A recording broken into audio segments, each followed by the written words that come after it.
Well, hello, everybody. Welcome to the Astrology Hub podcast.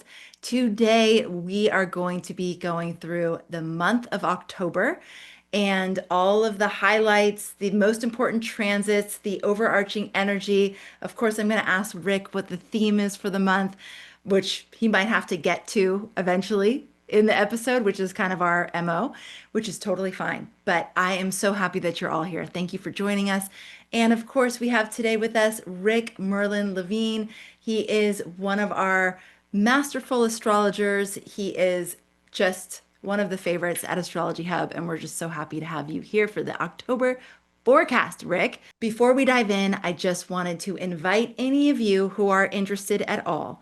I am going to be publishing a book in December. It is called Life by the Stars, and it is a teaching memoir. It is a very intimate, personal story that I think you're going to be able to see yourself in. It's a story of transformation. And throughout it, I have the astrologer Natasha Alter providing what we're calling astrologer's notes. And so she's going through the story and actually providing the astrological context or what was happening astrologically, both at some points collectively and at some points personally in my chart, but it's designed to be something that can help you go deeper into your astrological studies as well as I think, pretty entertaining story. So I'm really looking forward to doing that in December. And right now, I'm gathering a little intimate group of people who are following behind the scenes. And I'm sending out sneak peeks of chapters, reflections on the whole process that I'm going through. And it's just a little intimate gathering. And if you're interested in joining, you can go to lifebythestars.com. And I would just love to share the experience with you. Rick actually has a little cameo in the book. So I'm excited for you to see that too.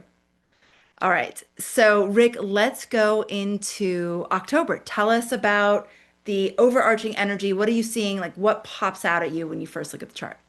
What pops out at me for October is that October doesn't have anything that pops out at me. Now Ah, there are things there, but it's like for the last several months, last month was eclipses.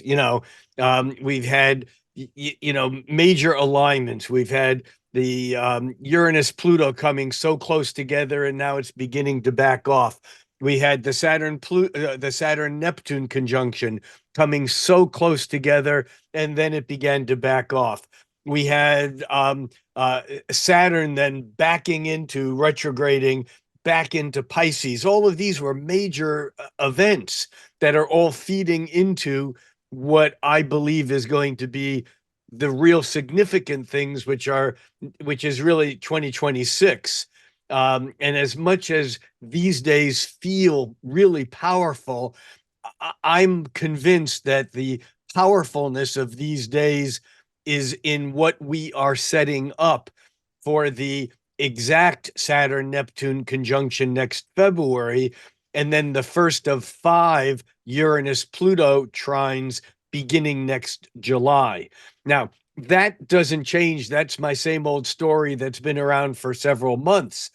The interesting thing about October, and I kind of wanted to, because I knew you were going to ask me about theme for the month, and I always struggle with this, but it sounds boring, but it's not if we look back, because I think October is fortunately, or maybe unfortunately, get ready, drums, boom, more of the same. I don't see I don't see any things coming in from left field, well, except maybe an interstellar extraterrestrial object which is hurling at Earth, which has everyone who knows anything about astronomy totally baffled. I mean, there is a whole hum of disclosure energy focused at this object, of this is something that may have some form of intelligence attached to it. I don't know. I'm agnostic in the true sense of the word agnostic, which most people think it means someone who doesn't believe. No, it's someone who doesn't know. Agnosis, gnosis, knowing, ag, without. I don't know.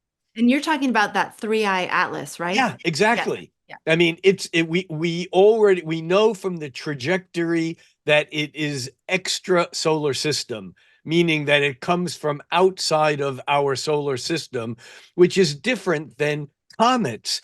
Comets come in close to the sun and then they circle out and they can take 300, 500, 2,000 years before they circle back in, but they're still part of this solar system. Mm. This object is, I think, the second object that we've ever seen that we've identified as coming from outside of this solar system.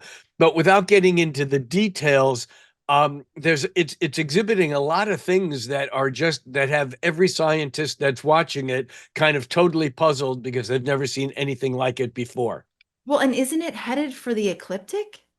Well, it's coming through, it's coming in at a trajectory through the ecliptic, which is the plane. I mean, it's not like it's going to hit Earth or anything, Right. but it's coming through. I don't know whether it's coming north to south or south to north. I don't know, but it Mhm. is coming through at an angle that it will cross the ecliptic. But the thing is that it's exhibiting properties of energetic reflection. What do you? It's emitting energy that it shouldn't be. Its tail, as a normal comet, is not normal. There's geometric configurations over the last few days. Additional lights have all of a sudden been seen around it, as if it's a cluster of. I, all I can think of, if anyone's read the three body problem, which is one of the most brilliant sci-fi pieces that have come down the road in a long time.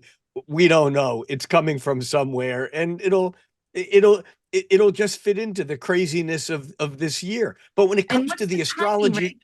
I go mean, is ahead. this isn't an October thing though, is it? Like Well, when it, it it's happening. it's happened. Okay. It was a September thing, Oh, and okay. now it's an October thing, Okay. and then it may be still a November thing. Mhm. I'm not close enough on all the timing to be. Mhm. I'm not an expert on this. I'm just saying that there's some crazy shit out there, Right. you know, Right.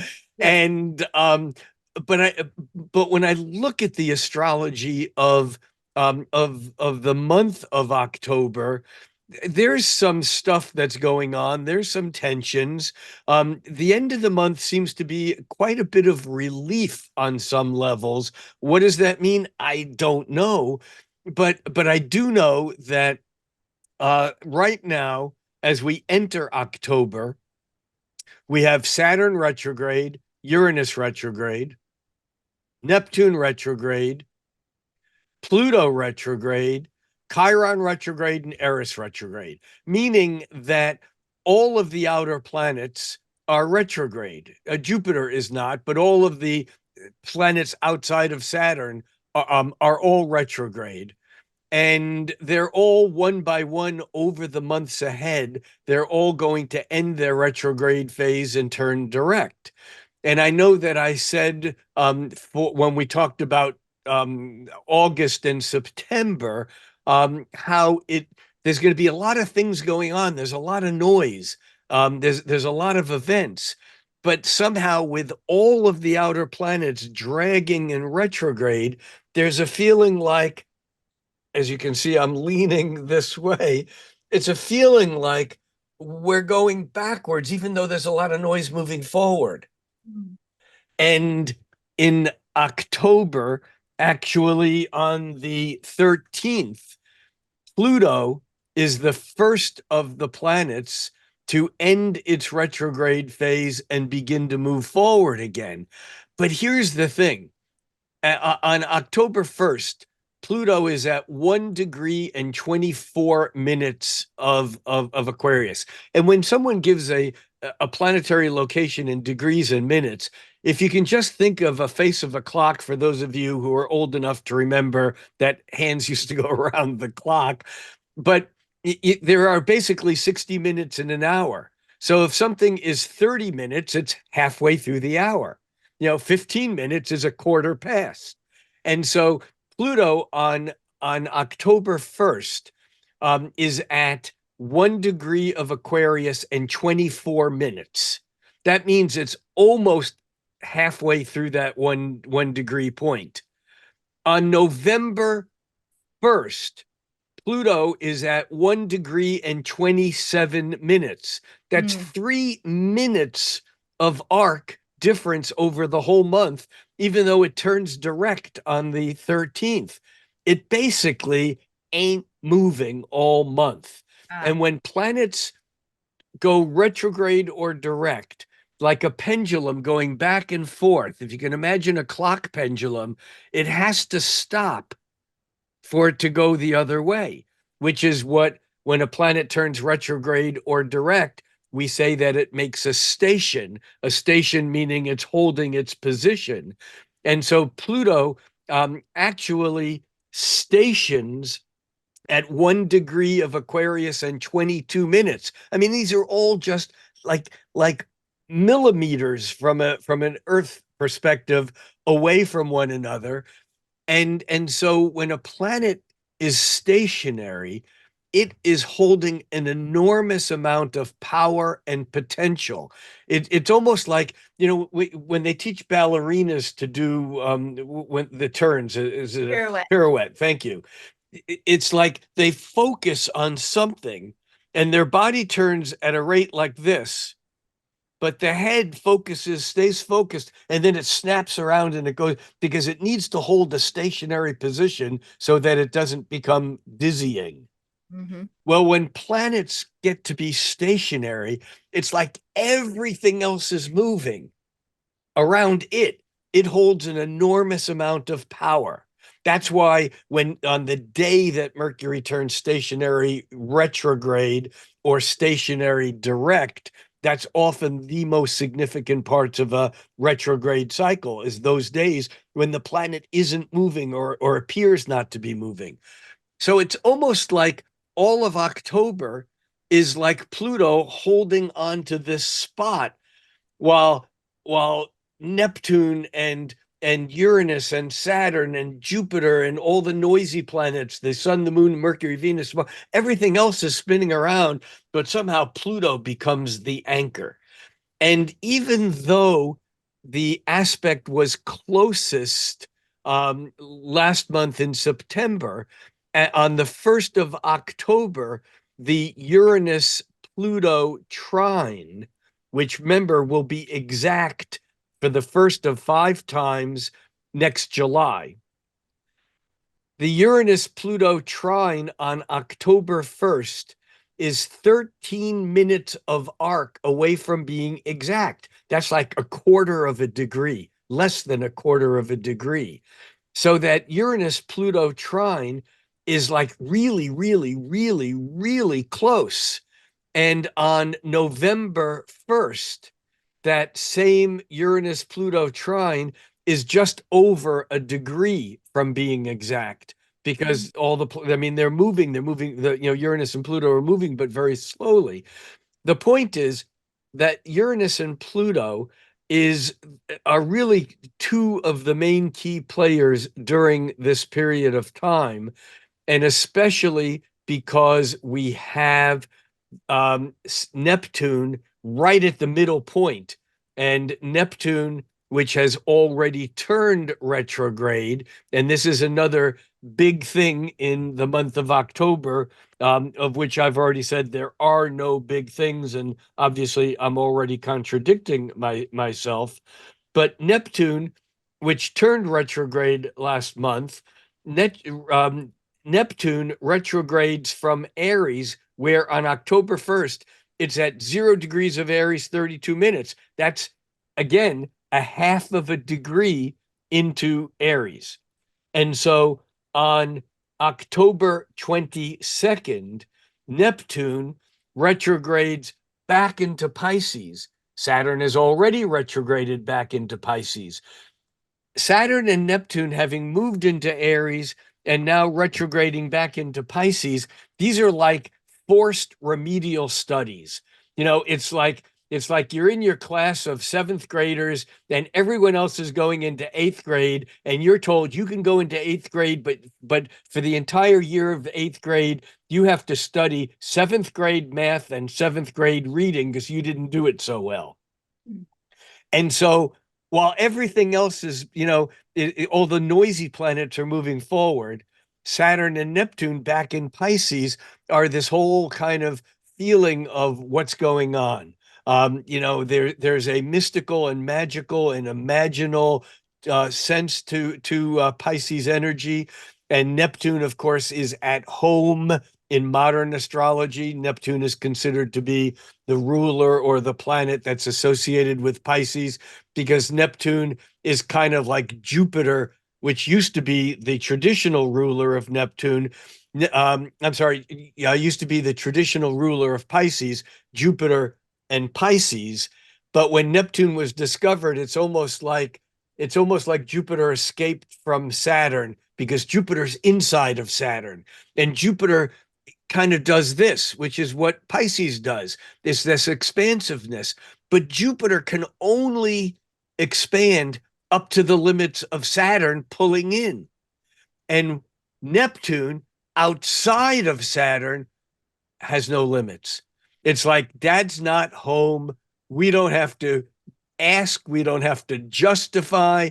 There's no principal in the school. He's gone on vacation. Mom and dad are away. The church has dissolved. There are no teachers. Neptune says, if you dream it, it's real.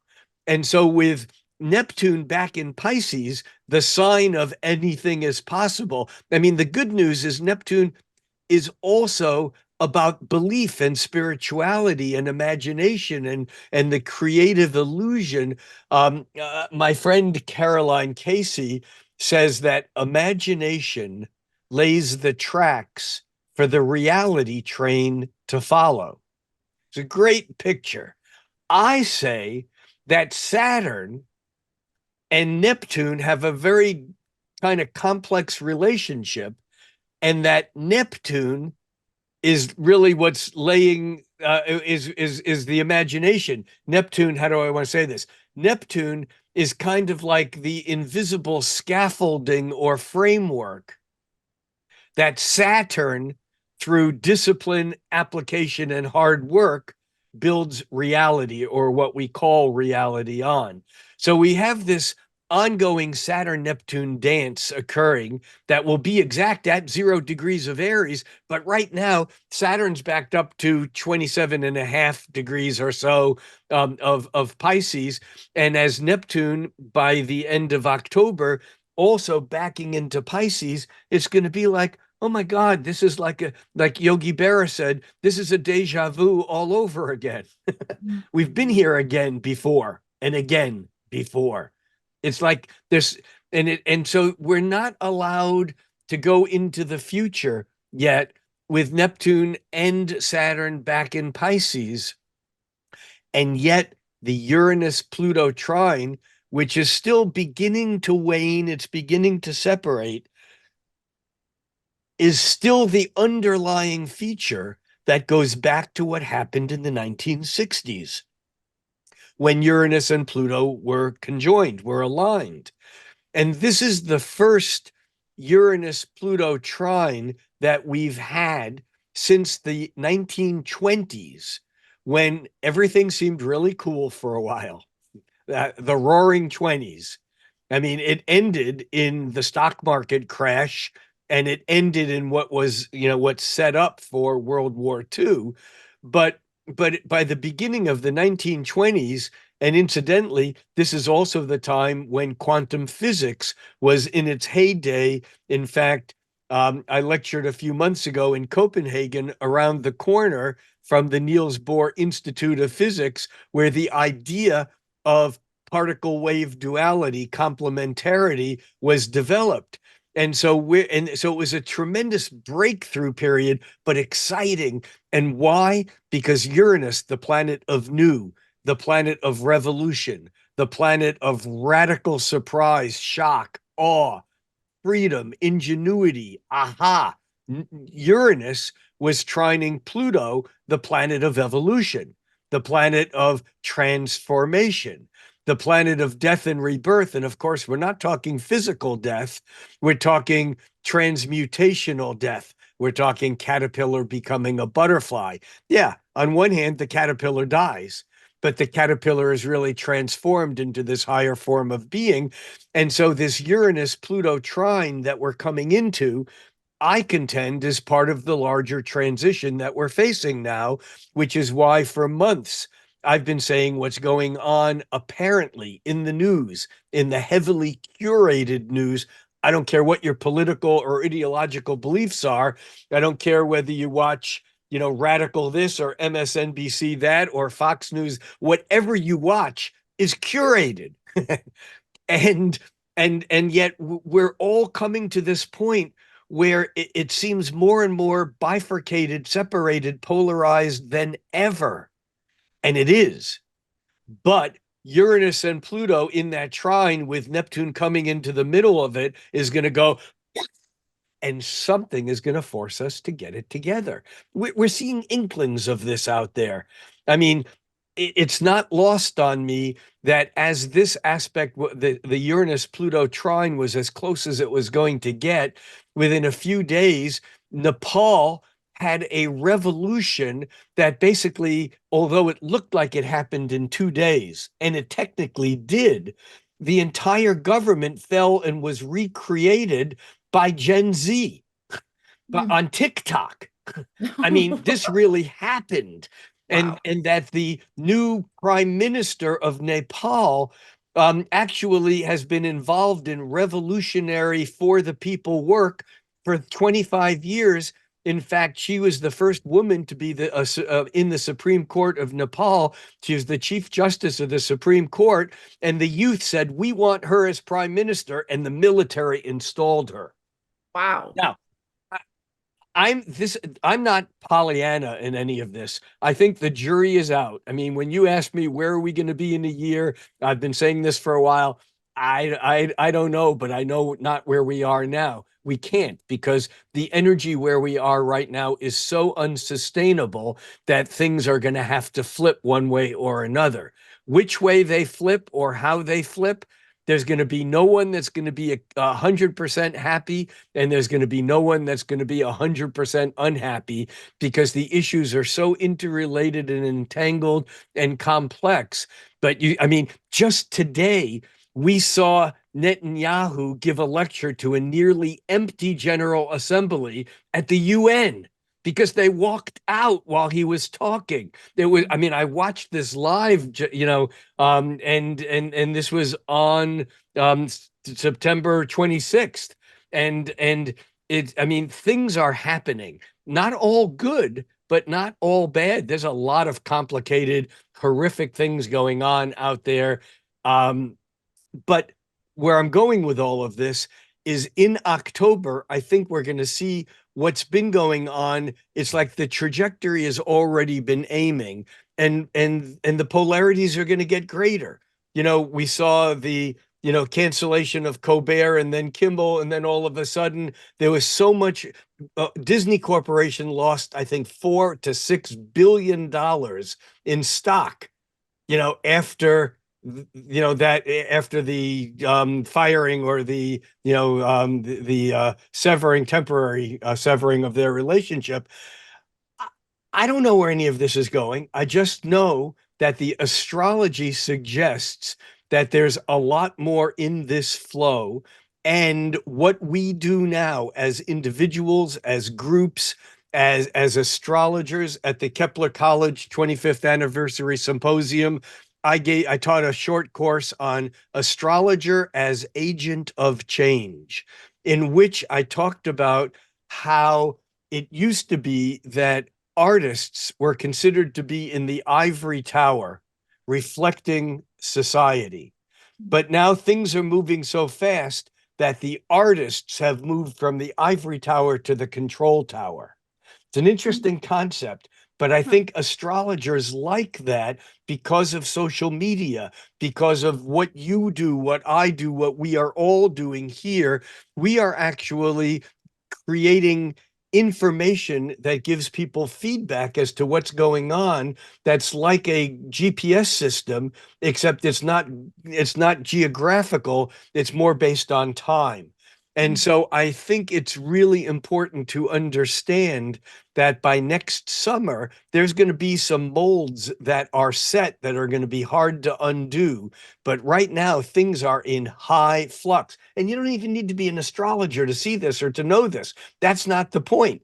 The point is that astrology then says, yeah, October, there's a lot of the same energy, but there are important things happening that if we know about, if we understand that Pluto, which has been moving backwards now for several months, has now stopped moving backwards, and something is leaning. Before I was going this way, retrograding, something is beginning to go this way, and it's going to cover old ground that's going to look familiar, but then it's going to go into new territory that we've never seen before. And of course, over the months ahead, Saturn and Neptune and Uranus will all one by one turn direct. And by next January, February, when all those outer planets are moving direct, we are moving forward. And yet, anyone who's raised kids knows that there's periods of time when it looks like nothing's going on. They don't seem to be growing. Whatever the language is that they've developed seems to be the same. They were learning a lot and then just kind of plateaus. And yet something happens in these periods that Freud called latency, these periods of time where it looks like nothing's going on, and then all of a sudden a growth spurt. And mm, that's what we're going to see. But I don't think we're going to see it in October, not even in November. But the tensions are going to continue to build. And yet, from this, depending upon what we do, and I say we, I mean everyone. And again, it's not important what I think about a particular subject or philosophy or ideological division. It's important that what everyone thinks. And it's also really important that if you think something very different than me, it's important for me to understand why you think that. Not that not that I need to agree with you, and not that you need to agree with me, but behind all of this imposed division, divided we fall, united we stand. And there are those in power that want to keep us, and mean us, I mean all of us, divided one way or another as far as they can, because that allows them to keep taking advantage of everyone.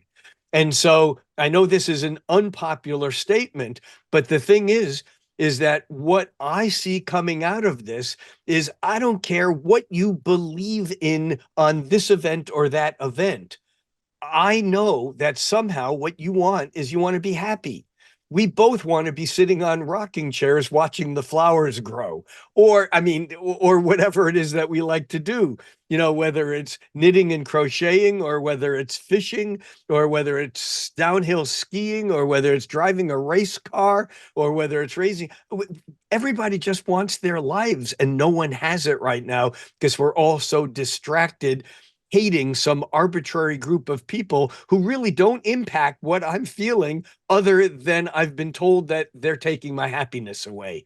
Sorry for the quasi political rant, but this is what I think one by one we all have to face, because otherwise no one's going to be happy. There will be no winners. There is no one right now that is getting what they want, because what everyone is told that they want is everyone different from them gone. And that ain't going to happen. mm. Rick, have you heard of the series Chief of War No. with Jason Momoa? They just Oh, did, I know who that is, but no, I don't know the series. it's about Hawaii, and it's Yeah. about it brings you through the period of time like around the 1800s where all the islands were fighting with each other.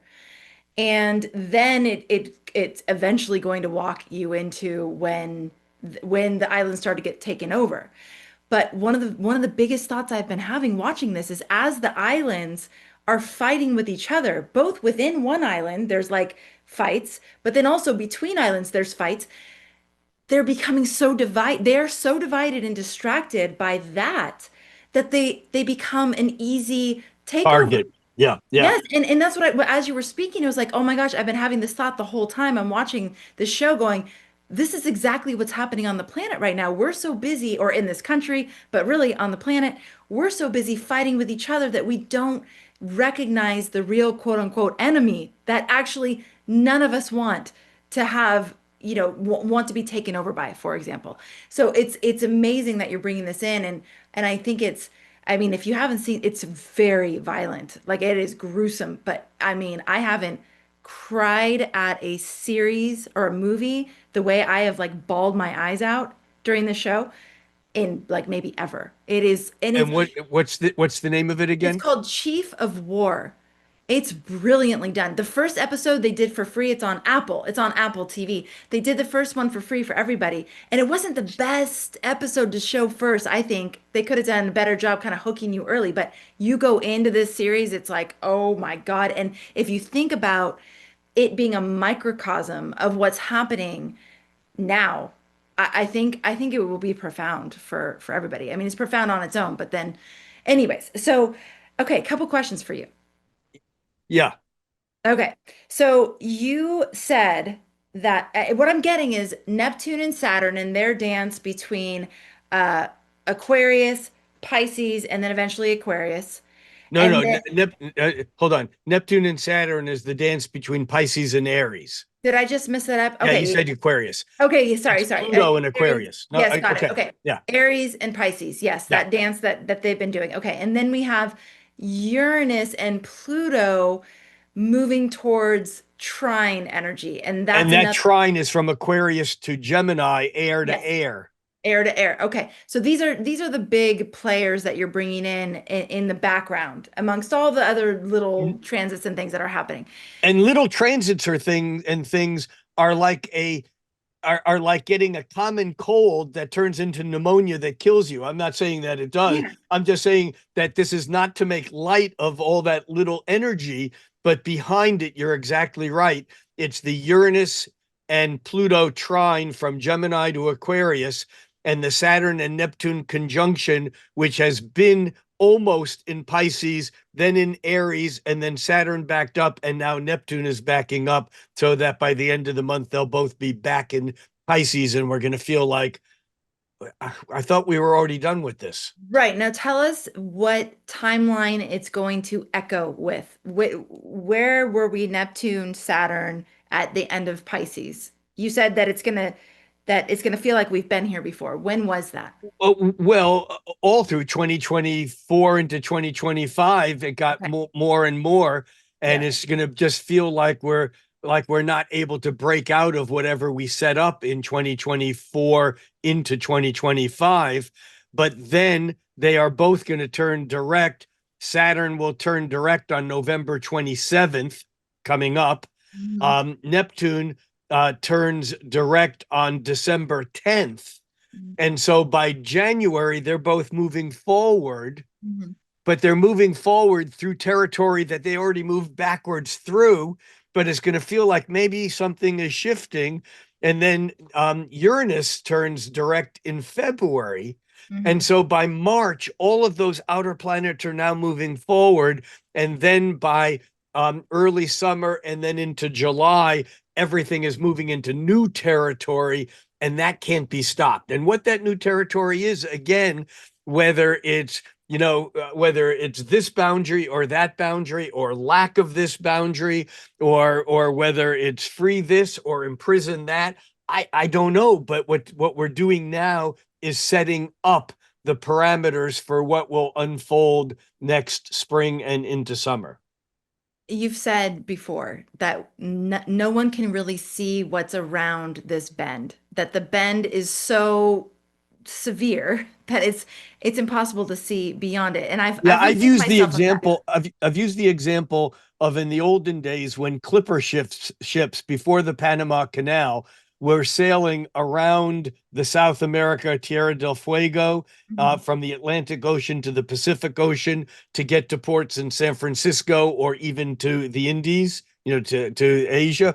Mhm. And until they were around the bend, they couldn't take a bearing on where they were going, because the bend around the southern tip of South America was so severe, many people don't realize that the Pacific Ocean is actually a few feet higher than the Atlantic Ocean, as crazy as that sounds. Whoa. And so the clipper ships under wind control could take days, weeks, even sometimes months to navigate those seas.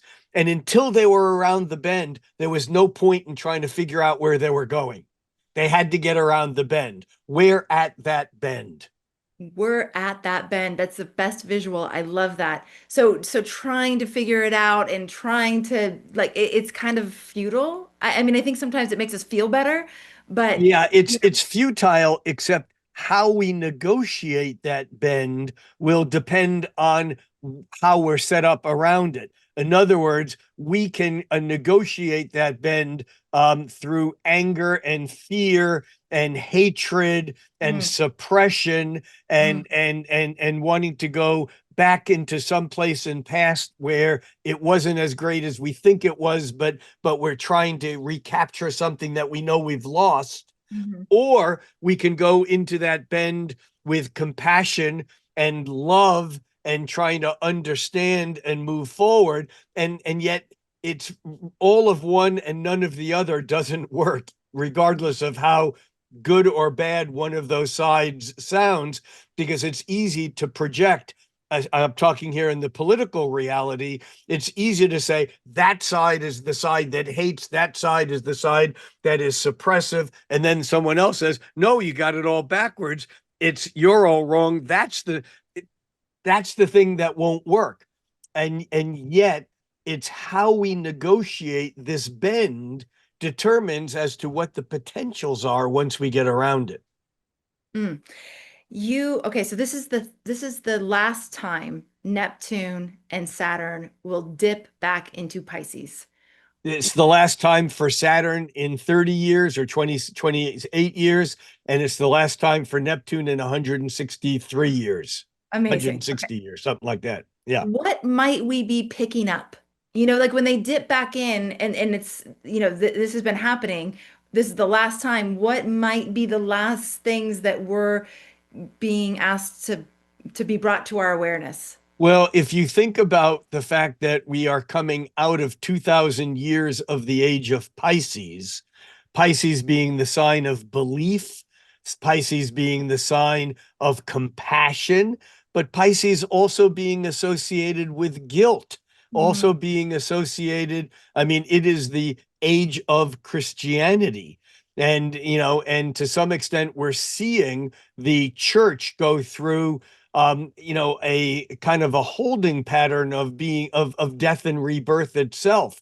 In fact, in the United States, we're seeing basically what is used in the name of the church. We call it Christian nationalism, which is not Christianity, has nothing to do with Christianity, but we're seeing that as somehow something that's trying to hold on to this 2000 years of what we thought reality was.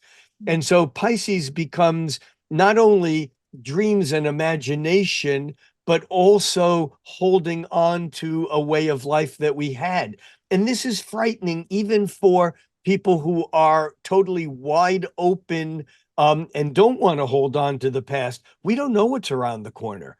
I mean, 200 years ago, almost, actually about, Nietzsche wrote of what he called the Superman. And the Superman, which was misused by Nazi Germany, by Hitler, was not about some race of strong men who would take over everything, but it was about an evolutionary development of humanity. And there is a lot of fear, and some of it makes sense about what are we as a species becoming? Because humanity is something that is different today than it was 200 years ago, and no one can imagine what it's going to be like in 100 years. Yet it will still be here in some form. What will that be? And so, in a way, this dip back into Pisces is like a going back into the past and trying to recapture or reframe or to understand our history. And there's a lot of attempts to suppress our history so that we don't know things about like what was going on in Hawaii or what was going on in Europe or in the New World in the Americas, 50 years ago, 200 years ago, so on. And yet, in a way, we know from the concept of depth psychology that therapy is all about going back into the past and correcting the illusions that we have that make us unhappy in the present moment. And so, in a way, with these planets dipping back into Pisces, even though they've moved into Aries and there's something new, that new might be exciting or it might be overwhelmingly fearful. But there's something now about going back into Pisces that's giving us a chance to reimagine, review, to look at what we thought was true, which may not be exactly what was true. And that is the potential for this is for all of us. And again, this is not finger pointing to any one person or any one ideological perspective. I know that in the past weeks and months, there have been a number of things that I went, you're kidding. That's what happened? you know? And it's like as more and more people begin to realize what's unfolding is not anything new. I mean, it's like we are repeating old patterns. I mean, what's going on in Israel and Gaza, and for that matter, all through Europe, is basically the same thing that's been going on for 2,000 years. I mean, it's a battle between two ways of looking at the world, and it's created extremism on all sides, and extremism will not work. And so that's really where I think we're finding ourselves. And this dipping back into Pisces, I hope, is an opportunity for us to correct some of the misconceptions that we have about our history, about our origins, and about where we think we might want to be going. When I studied psychology a gazillion years ago in college, um, one of the books that really impressed me was a book that was used in clinical psychology courses by a guy named George Kelly, and the name of the book was A Theory of Personality. And it had to do with therapy. He said that every person has what he called a worldview. We all have, it's based upon our experiences, what we learned from our parents, our religions, our culture. We just all have a worldview, and that our worldview is such that when we have a moment of crises or something happens and we need to make a decision, we only can make choices that are part of our worldview. If we think the world is flat, we can't think about going around the world. If we think fill in the blank, well, that makes us know that we can't do this or that. And that the purpose of therapy was to widen the client's perspective to alter their worldview so they had choices that they didn't know that they didn't know they had. Huh. And that's where we're at. And this Saturn and Neptune moving back into Pisces, I think, best case scenario, I'm not saying this is the way it's going to be for everyone, but the best case scenario is this is an opportunity to correct or to widen our worldview to give us choices that we didn't know we had. Mm. God, I love that, Rick. And it just makes me, I think I've said this before on this show, specifically with you, that in those places where you feel stuck and in those places where you feel like there's something you really want to move toward, but it feels impossible for whatever reason, I love hearing what you just said because it's like, well, just hold on and be patient. And there could be solutions that you cannot see right now to these challenges or obstacles or the different problems that you have in this moment. Yeah. Yeah. Yeah. Yeah, Okay. I think it was Einstein who said that the solution to a problem can never be a solution at the same level as the problem. I know I didn't word it That correctly, you but can't solve a problem from the same level of consciousness that created it. yeah, something like that. Yeah, Yes. good enough Yes. for me. Okay. But now coming back to October, I mean, there is some movement. I mean, we do have some planets changing signs. And so it sounds like I was saying, gee, October is just more of the same. But part of the same is that there's been crazy stuff happening on a daily, weekly Mm, basis. I mean, and again, our worldview is such that we don't see 40,000 ship workers going on strike in Genoa, Italy, ready to shut down trade in Europe if a flotilla doesn't get to Gaza. I mean, this all has happened at the end of September. There's things going on that our news doesn't give us because we all have perspectives that are curated. And the internet's worst function is that it curates our perspectives to believe for us to believe that whatever it is we believed is true. That happens to me too. I mean, it's to everyone. It doesn't matter what you think is real. The internet's going to basically feed that back to you. In fact, then if you go ask ChatGPT, it's going to give you sources that are just based upon what you've been watching. It's mm, like, mm, so it's complicated, and yet we have to push through this. And again, in October, as planets begin to change signs, I mean, we have Mercury that will move at the beginning of October. Mercury is in Libra, and Mercury moves into Scorpio, I think on the 6th, or yeah, on the 6th. And Venus moves into Libra. I mean, we're getting changes. We have a new moon in Libra on the 21st. These are all powerful transitional points. And as I flowed through the month and just looked at all the things that are going on, one of the things that I realized is that at the very beginning of the month, we have Mercury in Libra opposite Eris and Chiron, which incidentally will be conjoined on October 8th. I mean, Eris is a 500-year cycle, and Chiron is a 50-year cycle. So about every 55 years or something like that, Chiron catches up with Eris, and it's doing that this year. Actually, the first one was earlier this year, and the third, and it does it 1, 2, 3 because of the retrograde. But on October 8th, Eris and Chiron will be exactly aligned, and at the beginning of the month, Mercury moving through latter degrees of Libra will be exactly opposite Eris and Chiron on October 3rd and 4th, with Jupiter 90 degrees to both of those points. So here's like it's like it's bent out of shape and it's over extreme, and we may feel like there's so much going on.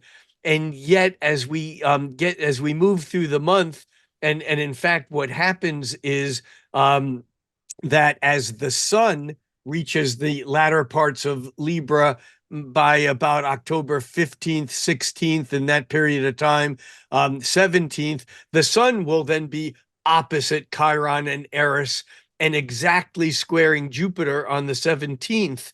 And again, I think that it feels like there's so much going on, and yet there's smooth and easy things coming into this because Venus, which has been in Virgo, Venus moves into Libra on October 14th. And as it does, it'll create a grand air trine with, remember, Uranus in Gemini at 1 degree, 0 degrees of Gemini, Pluto at 1 degree of Aquarius. Well, as Venus gets to 1 degree of Libra on October 14th, we now have a grand air trine with Uranus and Pluto. And again, I see some potential relief or some settling in of patterns. And you see, the thing is that we often think that grand trines are good, but grand trines just flow energy. And so on October 13th, 14th, and 15th, when we have this grand air trine with Libra opposite Saturn and Neptune, but in a grand trine with the air planets, what settles in? Is it the status quo, which we may not be happy with, or is it something that is uprising and challenging that status quo in a way that some intermediate, not, it's not the right word, moderated point of view can come into being, because ultimately that's where we have to get to. So there's a lot of transition through the month. And as we move closer and closer to the end of the month, we then have Mercury and let's see, we have Mercury and Mars that will come to a conjunction on October 20th, give or take a day, depending on where you are in the planet. Um, and Mercury and Mars are at the end of Scorpio. And as they go through those last degrees of Scorpio towards the end of the month, they're going to trine, because Scorpio is a water sign.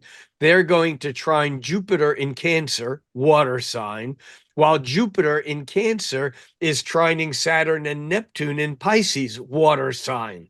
And so we're getting this whole different flow in the last week or so of October. I say last week or so, I mean the last week of October and into the beginning of November, where we're getting this huge settling of energy. But what is it that's going to settle? That is the question. Mhm. So it's a powerful and profound month, but I don't see any astrological moments of total shakeup.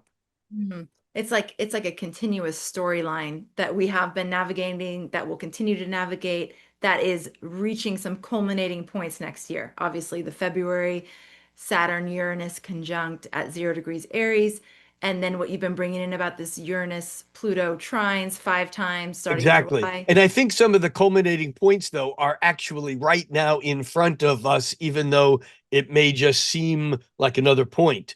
Ah. Whether it's an alien comet, whatever the hell that is, whether it's what's going on in the UN, or what's happening in Genoa, Italy, or what's going on the streets of England. There we have the UK is another whole craziness, Mhm. or here in the United States, if you pay attention, again, it doesn't really matter what your politics are. What's going on is crazy.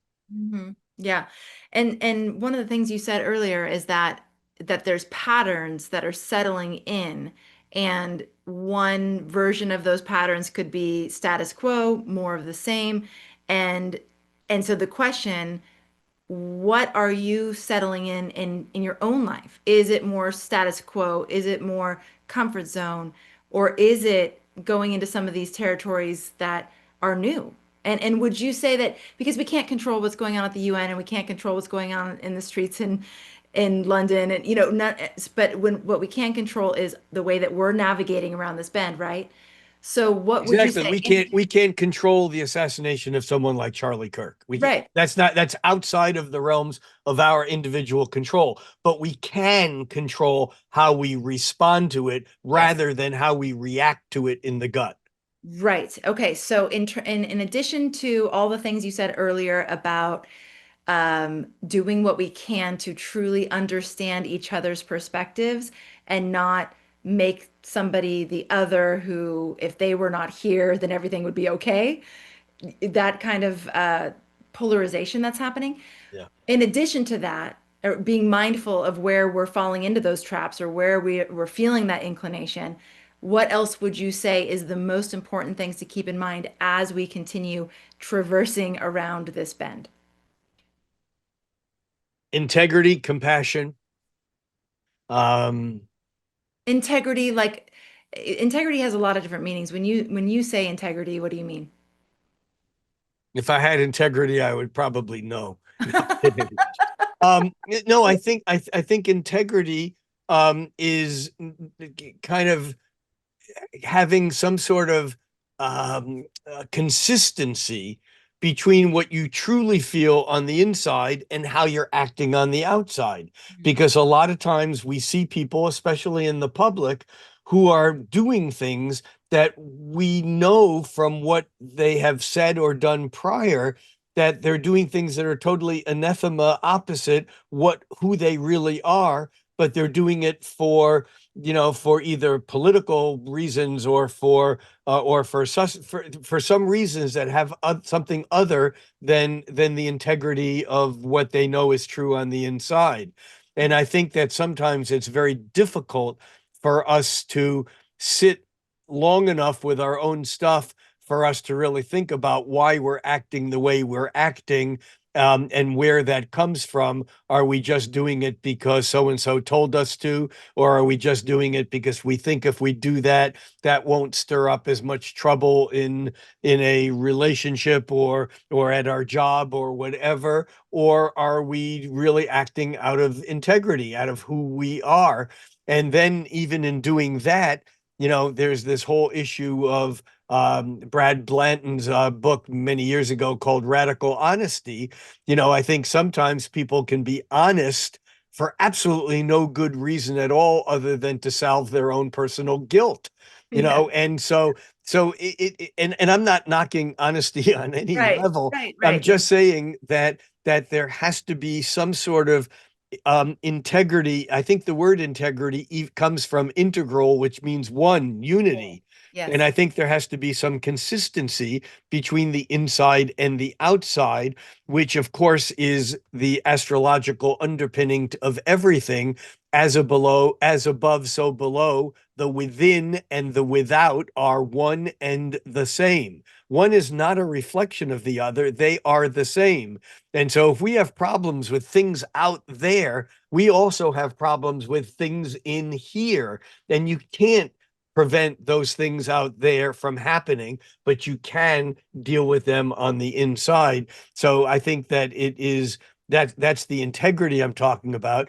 And the compassion part, the Dalai Lama, when asked once, what's the basic of your religion? He said, my religion's kindness.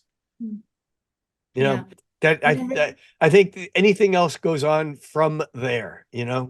I've seen some really awesome posts on social media recently from people who maybe reacted to a certain circumstance or certain thing that happened in a way that they weren't proud of, and then later going back and taking accountability for the pain they might have caused, for Yeah. being out of integrity, for allowing their emotions to take over. And I'm seeing that going, I don't remember seeing that as much in 2020, I'm 2021, seeing some of that 2022. even in the political world, but Right. maybe not enough or fast enough. But I'll But take any of it as it comes. yes, and what I love about that is it's showing a certain level of compassion, both for themselves and also for others, and the impact that their reaction may have caused. So I am seeing more of a trend of that, of like people just going, hey, like I got consumed by this thing. I said things I shouldn't have said. I said hurtful things and I'm really sorry and I'm working on it and I want to be better and all these things. So I've been there in my life. well, who hasn't? Well, Like who, that's the point. Yeah. right, exactly. Who hasn't said something that they wish they hadn't said or wish they could take back? And so I think I'm seeing more humanness amongst the craziness. There's also some more, human, You know, humble accountability. there's one other piece of this whole Saturn Neptune thing as it connects with the Uranus Pluto trine, the Saturn Neptune conjunction connecting with the Uranus Pluto trine. And this has to do with another thing that I've talked about, extensively, maybe not always here. Yes, I do say things when we're not together. Is that okay? No. No, do Um, not. but part of what Saturn and Neptune is about, because I remember Rob Hand saying once, I think actually he wrote this, that astrologers used to believe that Saturn was reality and Neptune is illusion. Whereas now we're beginning to realize that Neptune is reality and Saturn is the illusion there was one. Mm, that's so good. And it really is. And in a way, what we're really experiencing on a deeper level, beyond all the politics, beyond all the horror that we have with people being mistreated or entire races or ethnicities being obliterated or near obliterated. Aside from all of that, there's something else going on, and that is a movement from physical to metaphysical. And the astrology fits into this whole thing because astrology in reality is about how metaphysical actually becomes physical. And in other words, how what where there was nothing becomes something. What is it in the fertilization or of an egg or the birth of a human being creates the complexity of our individual lives. And in a way, this Saturn Neptune conjunction it's making us realize that what we call real, and that real may be it may be our job, it may be a relationship, it may be our religion, it may be our cultural perspective, it may be a political ideology, but Saturn isn't as real as what we then create when we look at it from the outside, Neptune, Uranus, and Pluto, back in. Mm, Because it's not that there isn't a three-dimensional world, there is, and we need to live in it. But we're mhm. used to historically living in it from the inside, looking out at authority, rather than from the outside, the metaphysical realms, looking back at it from the outside. And I think that's the larger shift that's going on. I know you've had Suzanne Giesman on, for an interview. She comes to mind, but it's that entire body of work of disincarnate consciousness, of Mm, what we might call alien consciousness. Because remember, alien just means not of Earth. Extraterrestrial means mhm. not of Earth. I don't care whether it comes from another galaxy, another star, another planet, or whether it comes from here and it's just not physically manifested. It's still extraterrestrial. And I think that the deeper meaning of this Uranus Pluto trine with the Saturn Neptune conjunction is the facing of the reality that what we believed were the limits of reality, the rules, the laws, the scientific laws, the political laws, the limitations of our own worldviews as limits. That's what's falling apart. And on one hand, it's incredibly exciting. And on the other hand, it's overwhelmingly frightful. Yes, yes. Okay, so coming back to compassion, everyone, compassion for yourself, just between a alien comet kind of thing that we don't know what it is coming towards the planet, Saturn and Neptune doing something that hasn't been done for what, how many thousands of years? Ever, We haven't ever, even, as far as we know, ever, we at haven't 0 found, degrees of Aries. right, exactly. Uranus and Pluto doing their trine thing. I mean, there's huge things happening at a universal level. And so if you feel overwhelmed, if you feel sometimes scared, if you feel exhausted, if you feel emotional, all these things, it's really to be expected. So Yeah. just Call having, yeah, Ghostbusters. yeah, exactly. So You having know who to compassion for call. yourself, you are not alone. You are doing an amazing job. I mean, the fact that you're here, that you're tuning in, you're doing what you can to get your bearings and to understand from a larger perspective what's happening, that's already incredible. So just do as much as you can for yourself through this time to rest, take care, and just know that you're not alone through all this. And it is big. As these limitations are dissolving, that's can be really scary because it's like, well, then what are we relying on? What is solid? What is real? All these things. So, Rick, thank you for orienting us in time and space and for helping us get a sense for the bigger waves that we're riding right now and for cluing us into specifically October. And I'm just so grateful that you continue to share your wisdom with us here at Astrology Hub. We love you so much. Well, I'm just tickled pink to be here. And before I bail, if I could just make a real quick mention of Go. a 10-day Aegean Sea cruise that I am privileged to be a part of next March 20th through March 30th. And it's Mystery School at Sea, all one word, mysteryschoolatsea.com. And I'll be joining about a dozen other teachers for what I think is going to be a pretty magical 10 days on a luxury cruiser, sailing from Athens, visiting Turkey and a handful of islands, including Crete and Rhodes and a bunch of other magical places. And if anyone is interested in that, go check it out. And I'm excited about that. Sounds so amazing. Wow. Okay. For any of you lucky enough to be able to go to that, for sure, go check it out. What's the link, Rick? Did you say? Mysteryschoolatsea.com. Okay, Mystery School C. mysteryschoolatsea.com. Okay, easy That's to it. remember. Simple. We'll put that in the show notes as well. Thank you everybody for being here. Thank you for being a part of our community. Thank you as always for making astrology a part of your life. And Rick, what do you want us to remember? Think cosmically, act locally. One doesn't no good at all unless you do the other. Oh, nice. Thank you so much. All right. Take care, everybody, and we'll see you on the next episode.